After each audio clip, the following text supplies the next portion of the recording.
time. I was like, that guy is the fucking captain of the deep water. He knows how to go into deep water, man, and he knows how to survive. He can survive. And the thing about Khamzat is, if he takes you down, he wants to hold you down and just beat on you and not expand a lot of energy like he did with Drekus. That's an issue. You can't do that with Sean. Sean is not going to sit still. He's very hard to hold down. He's got super underrated grappling. Super underrated.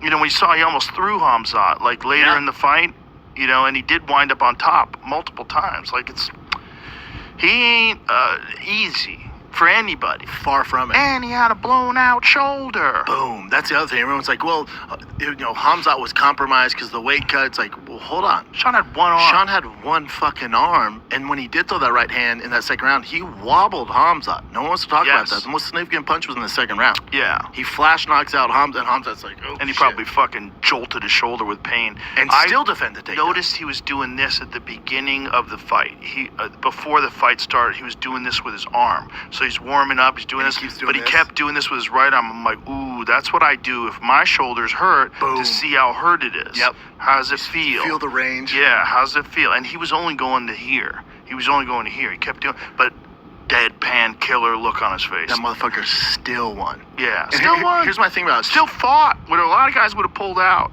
A lot of guys would have said, I can't use my arm, I'm pulling out. Especially for that magnitude of a fight. I think with Strickland, too, now that he won, people are like, oh, is he a Hall of Famer? 1,000%. 100%. 100% he's a Hall of Famer. My thing with Strickland, too, it's like he's going to be a bigger star now more than ever. I think that fight is the one that put him even bigger. The thing about Strickland is he's the guy that's not supposed to be here. Like everyone, when we talk about, you know, Chechens or Dagestans or wherever these war-torn countries are from, and they're like, this is the only way they made it out. Dude, Strickland grew up a poor white kid in America, disenfranchised. Dude had an abusive father.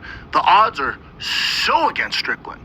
So against Strickland. And this motherfucker beat arguably the best striker in the middleweight division of all time, when Izzy Adesanya. Beat him at fucking striking in Australia.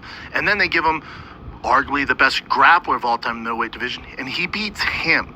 So all of you listening, all you guys are closer to Sean Strickland.